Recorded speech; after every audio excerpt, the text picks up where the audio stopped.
जय शंकर जी, जय गुरुदेव। नमस्कार दोस्तों, आप सभी का आपके अपने YouTube चैनल फेक फेसेस पे बहुत बहुत स्वागत है और आप सभी को नव वर्ष की हार्दिक शुभकामनाएं।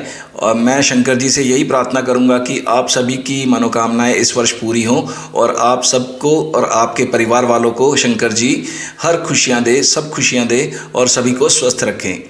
आज की कहानी एक ऐसे घर की है जो किसी ने बड़ी मेहनत से और बैंक से कर्जा उठाकर एक घर बनाया और एक ऐसी ये कॉलोनी में घर था जो कि मिडिल क्लास फैमिली से बिलोंग करती थी कॉलोनी। और इसमें सभी घर एक दूसरे के साथ सटे हुए थे। ये नहीं था कि दूर दूर घर थे या गैप था, सब एक साथ ही जैसे एक लाइन में घर बने हुए हैं, सामने वाली लाइन में घर बने हुए हैं। तो कोई सिंगल स्टोरी बना हुआ है, कोई डबल स्टोरी बना हुआ है, ऐसे घर थे। तो ये घर जो था सिंगल स्टोरी था पर बहुत अच्छा बना हुआ था। प्रॉपर जिसे कहते हैं मार्बल वगैरह लगा हुआ, टाइल्स वगैरह घर के बाहर लगी हुई, बहुत अच्छा बढ़िया घर बना हुआ था। ये शुरुआत हुई थी 2014 में और मेरे तक ये स्टोरी जिसने पहुंचाई है, क्योंकि देखिए मैं किसी की भी स्टोरी पर कोई संदेह नहीं करता, ना उनसे कोई सबूत मांगता हूँ, क्योंकि जिनसे मैंने ये चीज़ सीखी और जिनसे प्रेरित होकर मैं ये चैनल बनाया, जिनको मैं अपना आइडल मानता हूँ, गुरु मानता हूँ, नितिन शर्मा, जिनका चैनल चाचा के रेडियो, चाचा के फैक्ट्स है। तो मैं भी उसी प्रकार उन्हीं की तरह आपकी स्टोरी भेजी हुई या आपकी चीज़ बताई हुई को सच मानता हूँ और उसको आपके बीच में लाता हूँ। मानना ना मानना वो आपके ऊपर डिपेंड करता है, पर ये है कि अगर आप मेरे को कोई स्टोरी भेजते हो या मेरे तक कोई बात पहुंचाते हो तो मैं लोगों के बीच वो बात वैसे ही लाऊंगा, बिना कोई मिर्च मसाला लगाए, बिना उसमें कोई एडिटिंग करे। ना तो मेरे को एडिटिंग का पता है कि एडिटिंग कैसे करनी है, ठीक है, ना मेरे को शौक़ है, ठीक है। मेरे को स्टोरी नरेशन करनी है। अगर आपको स्टोरी नरेशन मेरी अच्छी लगे तो प्लीज़ लाइक कीजिएगा, चैनल को सब्सक्राइब कीजिएगा और बेल आइकन ऑन करना मत भूलिएगा, जिससे जब भी मेरी नई वीडियो आए तो आप तक पहुंच सके। तो स्टोरी पे वापस आते हैं। इस बंदे ने 2014 में एक घर खरीदा, एक मिडिल क्लास कॉलोनी में, बहुत अच्छा घर था। इस घर में टोटल मिला के 5 सदस्य थे, जिनमें एक लेडी थी, उसके 3 बच्चे थे, 2 लड़के 1 लड़की। और 2014 में जब ये यहाँ पे शिफ्ट हुए तब मतलब कि कोई सोच भी नहीं सकता था कि कुछ ऐसा भी हो सकता है, पर बहुत कुछ हुआ और इस घर के बारे में मैं आपको विस्तार में बताऊंगा।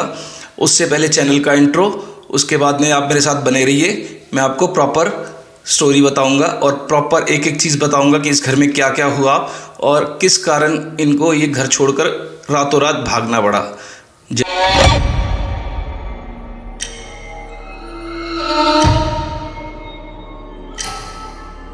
तो नमस्कार दोस्तों, आपका दोबारा से स्वागत करता हूं मैं। और अब तो नया साल है, नए साल की पहली वीडियो बना रहा हूं, तो मुझे भी बहुत अच्छा लग रहा है। और चलिए, नया चैनल शुरू किया है और धीरे धीरे परिवार बढ़ रहा है। मैं ये नहीं कहूँगा कि आप अगर किसी के सामने ये वीडियो आती है तो वो वैसे ही लाइक करके या सब्सक्राइब करे, पहले मेरी वीडियोस देखे। अगर मेरी वीडियो में अच्छा कुछ लगे, बताने का तरीका अच्छा लगे, नरेशन मेरी अच्छी लगे, तो वीडियो देखकर उसे लाइक करें, चैनल को सब्सक्राइब करें, अपने दोस्तों के साथ शेयर करें। और अपनी कहानियाँ अगर मुझे भेजना चाहें तो डिस्क्रिप्शन में मेरा मेल आईडी है और इंस्टा का भी लिंक है, आप कहीं भी भेज सकते हो। और मैं आपकी स्टोरी बिना कोई आपसे प्रूफ मांगे इस चैनल के माध्यम से लोगों के बीच में लाऊंगा। और मैं कभी किसी की स्टोरी पर कोई संदेह नहीं करता, क्योंकि मैं इन बातों को अपनी आँखों से देख चुका हूँ और इन चीज़ों का सम्मान करता हूँ, इन विद्या का सम्मान करता हूँ। और कभी भी ऐसी जो विद्या जानते हैं उनका मजाक नहीं उड़ाना चाहिए। और अगर आपको इस विषय में नहीं नॉलेज तो कभी फालतू की किसी भी चीज़ में राय देने की ज़रूरत नहीं है और फालतू में किसी से उलझने की ज़रूरत नहीं है। हाँ, अगर आपको नहीं पता और अगर आपको कोई बता रहा है तो अगर आप नहीं जानते उसका मजाक मत उड़ाइए, चुप करके वहाँ से निकल जाइए, यहाँ बैठे रहिए, ठीक है जी। चलो आज की स्टोरी पे आते हैं।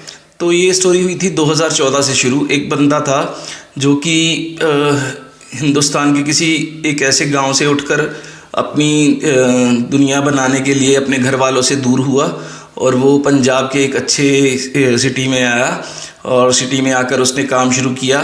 वहाँ पर उस बंदे ने अच्छी मेहनत करी और बेसिकली वो टेक्नीशियन था, तो उसको जितना भी कह लीजिए कि जहाँ पे वो जॉब करता था वहाँ का सारा कामकाज सौंपा गया। अच्छी सैलरी थी उसकी और साथ में उसने वहाँ पर एक अपना सेपरेट बिजनेस भी शुरू कर लिया था उसी बिल्डिंग में, जिससे उसको एक्स्ट्रा अर्निंग हो।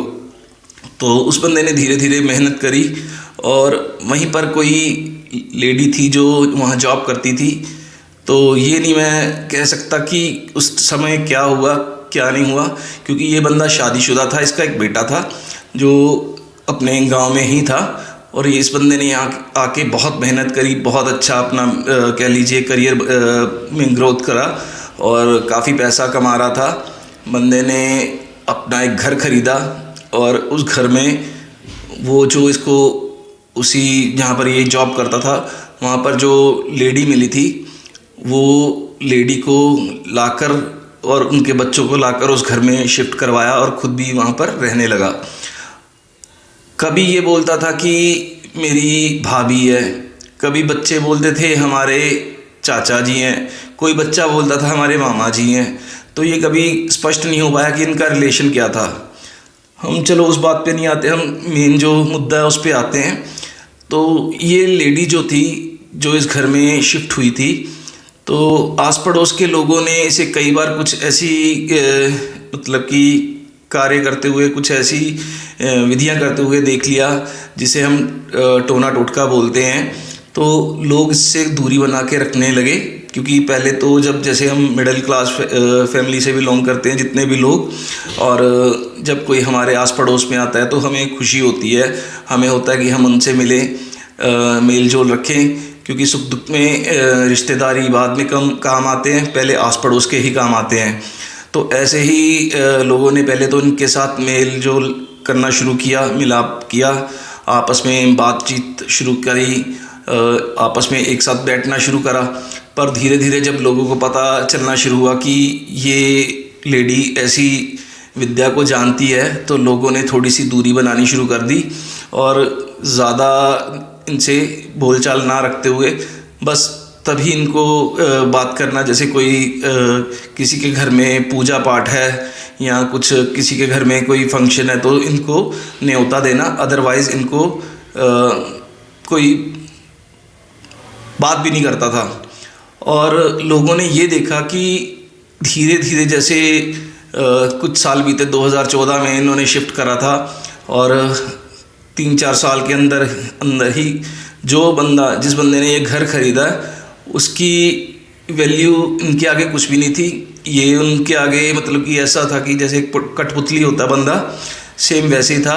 वो इसको जो काम बोलते थे वो ये करता था और उस लेडी ने जॉब भी छोड़ दी थी वहाँ से और सारा घर का जिम्मेवारी यही उठाता था। घर में सामान लाना, कुछ कोई चीज़ चाहिए वो चाहिए, सब कुछ इसी के ऊपर डिपेंड था। इवन कि आप मानोगे नहीं, इस बंदे ने जो बिटिया थी उस घर में उसको एक स्कूटी लेके दी और वो स्कूटी हर साल चेंज होती थी। जैसे ही कोई नया मॉडल आ जाता था उसका, तो वो बिटिया इससे स्कूटी के लिए डिमांड करती थी और वो ये पूरी करता था। और एक बच्चा उनमें से इसने बाहर पढ़ने के लिए भेज दिया, क्योंकि वो पढ़ाई में रुचि रखता था, तो इसने उसका भी सारा खर्चा उठाया, उसे पढ़ने के लिए बाहर आउट ऑफ पंजाब, जैसे मान लीजिए दिल्ली या कहीं किसी दूसरे शहर में पढ़ने के लिए भेजा। और वो बच्चा पढ़ने में बहुत लायक था, तो वो वहाँ से एरिया छोड़कर वो वहाँ पढ़ने चला गया और यहाँ पे रह गए सिर्फ 3 लोग और चौथा ये खुद बंदा जिसका घर था ये।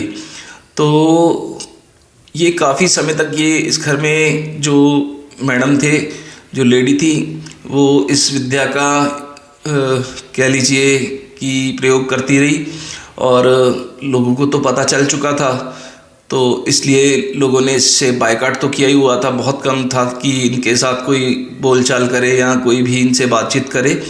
तो कुछ ऐसे ही समय बीतता गया और एक टाइम ऐसा आया कि 2018 का समय था और 2018 में इनका जो बेटा इनके साथ रहता था, क्योंकि आपको बताया कि 2 बेटे थे, एक बेटा बाहर पढ़ने चला गया था और दूसरा बेटा इनके साथ इसी घर में रहता था। ना तो वो कोई काम करता था ना कहीं बाहर जाता था, बस उसका यही था कि घर पे रहना, या उसने कुछ 1-2 दोस्त बना रखे थे उनके साथ घूमने चले जाना कहीं। तो एक दिन ऐसा हुआ कि एक दुर्घटना हुई और उस बच्चे की अकाल मृत्यु जिसे हम कहते हैं वो हो गई। और वो बहुत ही दुखद हादसा था जिसपे उस बच्चे की जान गई और सभी मोहल्ले वालों को बहुत दुख हुआ, क्योंकि बच्चे की उम्र कुछ ज़्यादा नहीं थी, 20-21 साल का बच्चा था। तो उस बच्चे की जब लोगों ने ये हालत देखी तो लोगों ने भी चलो सब कुछ भूलकर इनकी सहायता की, उसमें सहयोग किया कि जो उसकी लास्ट राइड्स थी उनमें सब लोग शामिल हुए। पर एक बड़ी विचित्र बात थी कि हम लोगों में, जैसे हिंदू धर्म में आपने देखा होगा कि हम लोग जो पूरे रिचुअल से क्रिया करते हैं 13वीं तक होती है, तो इसमें ऐसा कुछ नहीं हुआ। इन्होंने अंतिम संस्कार करा और उसके बाद सिर्फ 4 दिन के बाद ही सब कुछ कर दिया। कई लोग कर भी देते हैं कि हाँ भी जिनके पास कह लो समय नहीं होता, या कुछ कह लीजिए कि आर्थिक तंगी होती है, तो वो 13वीं तक का इंतज़ार नहीं करते, वो चौथे पर ही सब कुछ कर देते हैं। ये कई बार होता है। पर यहाँ पर बहुत अजीब हुआ कि बड़ा सिंपल सा इन्होंने ये इसकी जो पूजा वगैरह थी वो करी, पता नहीं किस हिसाब से, उसमें ना किसी को बुलाया ना कुछ, पर 4 दिनों के बाद ही सब कुछ इनका नॉर्मल हो गया। इवन जो बंदा इनको कमा कर ला के देता था उसकी वैल्यू ये थी कि जो बिटिया किसी टाइम जब यहाँ पे शिफ्ट हुई थी बहुत छोटी थी, क्योंकि ये भी जो फैमिली थी ये भी कहीं दूर से, कहीं यूपी या बिहार साइड से बिलोंग करते थे। तो ये वहाँ से आकर यहाँ पे इनके साथ जॉब कर रहे थे, जहाँ पर ये एक दूसरे को मिले और इन्होंने पता नहीं उनको कैसे कह लीजिए अपना रिश्तेदार बना लिया या वशीकरण कर लिया या पता नहीं क्या किया। तो वो बंदा इनके ऐसे काबू में था कि उस बंदे ने अपने घर को प्रायोरिटी ना देकर सब कुछ इनके लिए करना शुरू कर दिया। उसने गाड़ी ली और गाड़ी में डेली इनको लेकर कभी कहीं जा रहा है कभी कहीं जा रहा है। और जो फैमिली जब यहाँ पर शिफ्ट हुई थी तो उनके पहनावे से पता लगता था कि ये बहुत लोअर क्लास फैमिली है। पर जो बंदा था वो देखने में कभी ऐसा नहीं लगा कि हाँ भी वो हमेशा अच्छे कपड़े में रहा, अच्छी गाड़ी में रहा, चाहे उसकी खुद की हो चाहे वो किसी की चलाता था, हमेशा उसके पास अच्छी गाड़ी रहती थी। पर बाद में उसने अपनी गाड़ी भी खरीदी तो वो गाड़ी भी इनके यूज़ में होती थी कि डेली कहीं इनको लेके जा रहा है, इनको लेके आ रहा है। और जो बिटिया की बात मैं कर रहा था अभी आपको, कि जब वो यहाँ पर शिफ्ट हुई थी तो उसका पहनावा देखकर आप समझ सकते थे, कोई भी समझ सकता था कि ये बहुत लोअर क्लास से बिलोंग करते हैं। पर धीरे धीरे वो हुई वही बिटिया, तो वो बिटिया ब्रांडेड से कम कोई भी चीज़ पहनती नहीं थी ना, कोई उसने जो भी उसके पास गैजेट्स थे वो सारे ब्रांडेड थे, जो कि आस पड़ोस वाले भी बहुत इस चीज़ को देखकर हैरान थे कि इतनी महंगी महंगी चीज़ें ये छोटी सी बिटिया यूज़ कर रही है। और ये उसको नाम से बुलाने लगी थी, जो इसके चाचा थे, मामा थे, फूफा थे, जो भी थे उनको नाम से बुलाती थी और बहुत कई बार तो अग्रेसिव मोड में बुलाती थी। लोगों ने देखा भी है कि ये इससे ऐसे कैसे बात करती है, तो 1-2 लोगों ने पूछा भी होगा, पर उस बंदे ने कोई जवाब नहीं दिया। और क्योंकि उस एरिया में वो बंदा सबसे दुआ सलाम करके चलता था, तो लोगों को पता था कि हाँ अभी बंदा बहुत अच्छा है, काम करता है, इसको इस काम की नॉलेज है, इसके अच्छे रिलेशन है। क्योंकि जहाँ पर वो काम करता था वो बहुत रेपुटेटेड एक जगह थी, कह लीजिए कोई भी बिज़नेस था वो बहुत उस सिटी में माना जाना था। तो इसलिए लोग इसको भी मतलब कि अच्छे नज़रिए से देखते थे। पर लोगों को ये होता था कि इसके साथ ये कि होता क्या है कि आज तक किसी को ये नहीं पता चला कि इसका फैमिली के साथ रिलेशन क्या है, क्योंकि ये यही बोलता था कि मेरे भाभी जी हैं और मेरे भतीजे हैं जो कि यहाँ पे रह रहे हैं। तो काफ़ी समय, जैसे मैंने आपको बताया कि 2014 से लेकर 2018 तक ये यहाँ पर रहे और इन्होंने काफ़ी यहाँ इस घर में अपनी क्रिया करी। और उसके बाद जब ये बताया मैंने आपको कि प्रॉब्लम हुई, दुर्घटना घटी इनके बेटे के साथ कि उसकी दुर्घटना में किसी अकाल मृत्यु हो गई, तो उसकी प्रॉपर विधि विधान ना करने के कारण शायद जो मुझे लगा और लोगों ने महसूस किया, उसके आधार पर मैं आपको बता रहा हूँ कि वो शायद अटक गया ना, वो कह लो कि उसको मुक्ति मिल पाई, ठीक है। और ऊपर से ये जो घर पे क्रिया करते थे, जो भी विधियाँ करते थे, जिसे हम तंत्र कहते हैं, टोना टोटका कहते हैं, उससे रिलेटेड, तो आप भी जानते हो कि जो लोग ये करते हैं कभी ना कभी उनके ऊपर उल्टा पड़ता है। तो ऐसा ही इनके साथ हुआ कि एक दिन अचानक ये घर खाली कर कहीं शिफ्ट हो गए रेंट के घर में और अपना ये घर छोड़ दिया। उसके बाद इन्होंने एक छोटा घर बनाया और शहर के बाहर बनाया और यहाँ पर ये काफ़ी अच्छे बड़े मकान में रह रहे थे। और जहाँ पर इन्होंने अब दोबारा मकान बनाया, बहुत छोटी सी जगह लेकर एक छोटा सा मकान बनाया और वहाँ पे रहना शुरू कर दिया और इस घर को ताला लगा दिया। कुछ टाइम के बाद, बीतने के बाद, यहाँ पर इन्होंने सोचा कि हम किराएदार रख लेते हैं कि घर बंद पड़ा है, साफ़ सफाई हो जाएगी, कोई रह लेगा। तो यहाँ पर तकरीबन 2019 से लेकर 2025 तक 8 से 10 किराएदार आए होंगे और जिन्होंने 1 महीना भी वहाँ पर नहीं काटा और 1 महीने के अंदर अंदर वो घर छोड़कर चले गए। और लोगों को पता इसलिए नहीं चल पाया क्योंकि आते थे, आने के कुछ ही दिनों बाद वो शिफ्ट हो जाते थे, तो ना लोगों को पता चला कि ये क्यों शिफ्ट हुए और इतनी अभी तक जान पहचान भी नहीं हो पाई थी कि बात कर सके कि क्या हुआ, क्या प्रॉब्लम हुई। पर मैं बताता हूँ कि 2018 से लेकर 2025 के बीच में लोगों को क्या क्या दिक्कतें आई जो आस पड़ोस में रहते थे। जैसे कुछ घर थे जो इनके साथ सटे हुए घर थे, उनको कुछ दिखता था, कोई काला साया दिखता था। और ये नहीं कि पर्टिकुलर एक ही घर में रहता था या हर एक बार एक ही बंदे को दिख रहा है।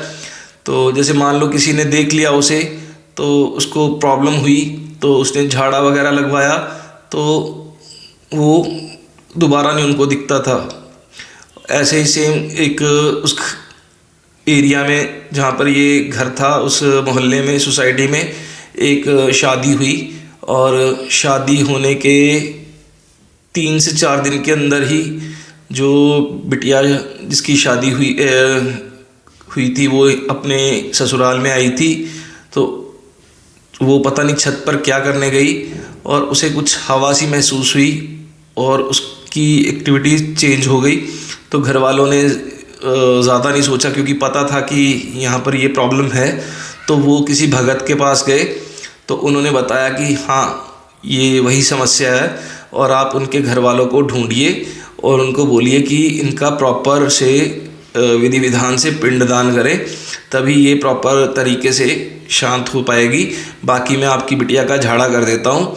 तो उन्होंने झाड़ा करके उसको कलावा बांध दिया कि आप ये कलावा इतने दिन तक बांधो और इतने दिन तक आप मेरे पास आओ, तो दोबारा ऐसा कुछ नहीं होगा। सेम ऐसा एक और घर में हुआ। एक बिटिया थी, तो एक दिन थोड़ा हवा तेज़ चल रही थी, आंधी तूफान वाला टाइम था, थोड़ा नॉर्मल जैसे घर पे हम बैठे होते हैं तो बच्चे घर पे काम कर रहे होते हैं।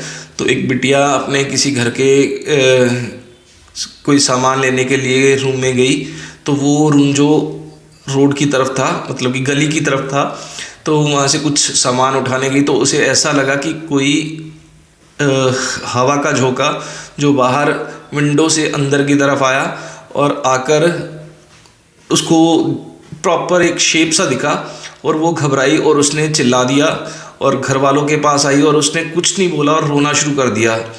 तो उनके ही मतलब कि कह लीजिए उस लड़की के नानू बहुत मतलब कि पूजा पाठ करते थे।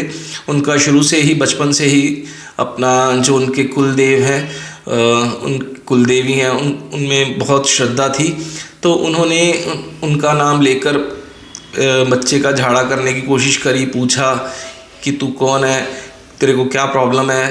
तो कुछ नहीं बोला, मतलब कि बच्चा कुछ नहीं बोली, वो बिटिया कुछ नहीं बोली, रोती रही। और उसके बाद उन्होंने उसके ऊपर कुछ अपने वो जो वहाँ का जल था उसके छींटे दिए, क्योंकि ये बच्ची जो बिटिया थी वो रोए जा रही थी। तो जब उसके ऊपर जल के छींटे दिए तो वो शांत हुई थोड़ी देर, और उसके बाद उन्हीं भक्त के पास लेकर गए जो जिनके पास उस बिटिया को लेके गए थे जिसकी शादी हुई थी।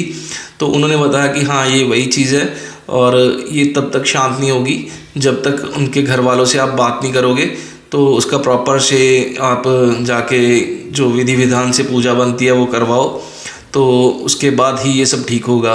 तो मोहल्ले वालों ने भी ये डिसाइड किया कि अगर वो नहीं करते तो हम करवा देते हैं, पर घर का कोई बंदा तो शामिल होना चाहिए।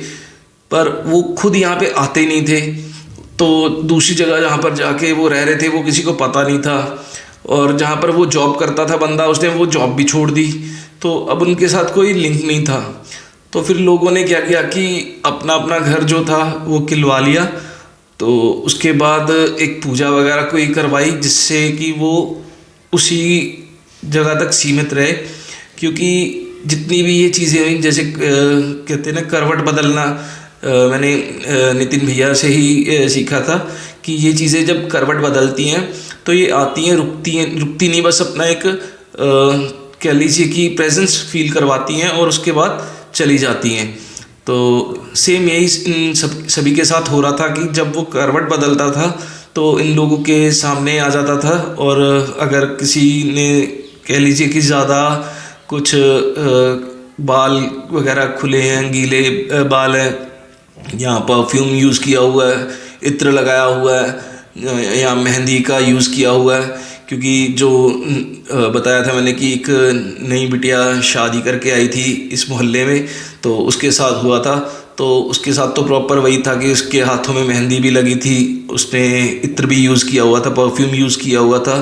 तो उसके साथ सबसे ज़्यादा दिक्कत हुई थी, क्योंकि बाकी जितने भी लोगों के साथ उनको बस एक झलक दिखी और वो डर गए, उनके अंदर डर बैठ गया था। तो उसके बाद भगत जी ने उनको ठीक किया। पर ये जो इस बिटिया के साथ हुआ था, इसके साथ इसलिए ज़्यादा हुआ था क्योंकि इसके हाथों में मेहंदी भी थी, इसने इत्र भी लगा रखा था, परफ्यूम लगा रखा था, जिस कारण इसको थोड़ा कष्ट झेलना पड़ा।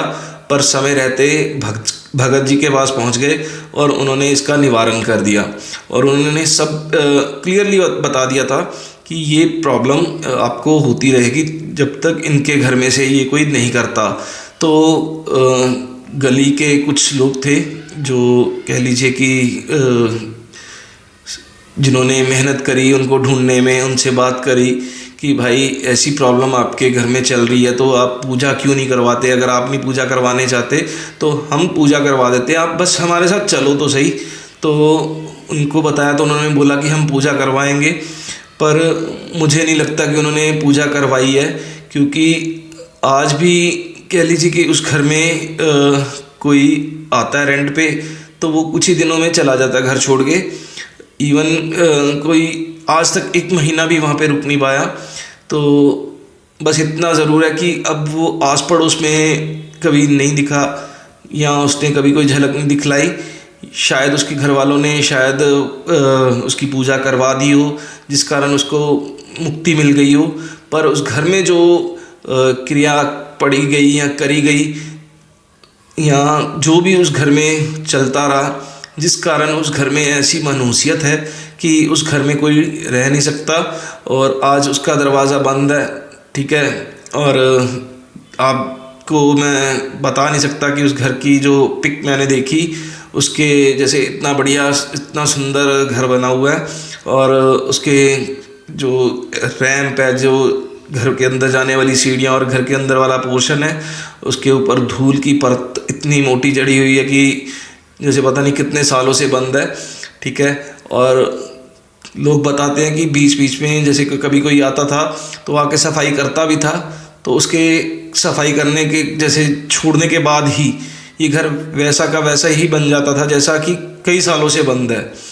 तो ये आज की घटना थी जो कि पंजाब के एक बहुत ही जाने माने शहर से थी।